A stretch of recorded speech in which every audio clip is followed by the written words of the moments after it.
late night update on the Lexus. I was having some vibration or like a tap weird noise. It was an accessory belt drive. Turns out my flex plate bolts were a little loose.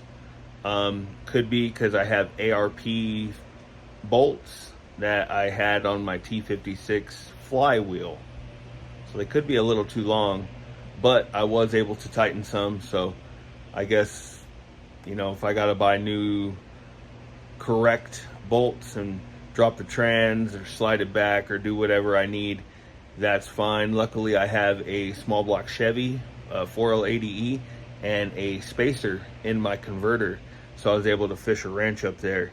So maybe I can unbolt the trans or unbolt the drive shaft, pull the trans back, disconnect the torque converter, and just disconnect the trans a little bit.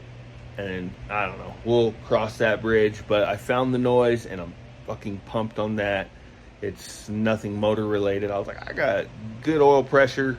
This thing does chooch out of the catch can quite a bit, but I have like 30,000 spring gap, so what do you really expect? This thing isn't a 200,000 mile fuel economy daily driver, if you know what I'm trying to say. But you can see I do have it up on jack stands and it's torn apart again.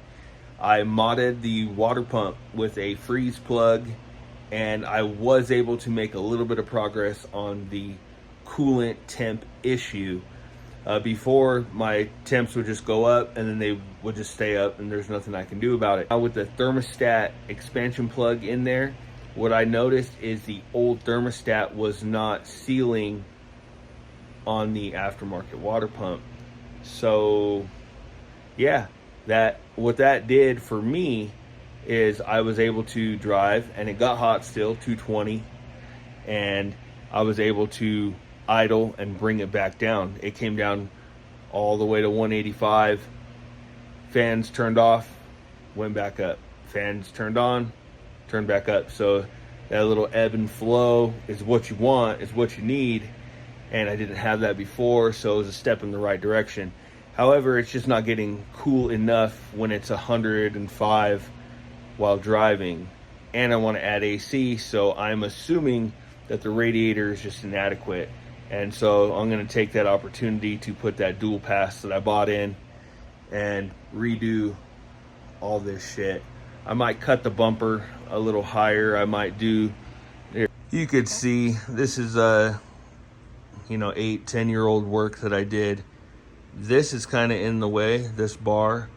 I might cut the bar and bring it up a little bit, this front one right here. And then I might cut my bumper to have a larger opening. We will see. The trans cooler does need to get moved over because those cooler lines need to go on that side of the core support, because the radiator is huge. That's going to go in there. Going to need to do new coolant lines. And I'm going to, at the same time, I'm doing new charge piping because that one isn't going to work. And then this one's kind of hokey. You could see it's like 3 different sizes, 2.5, 2 3/4, 3-inch. So I'm going to redo all that, get rid of this super sequential blow-off valve flange and actually put a tile one on. So that's where I'm at. Give me a couple days and I'll give you all another update.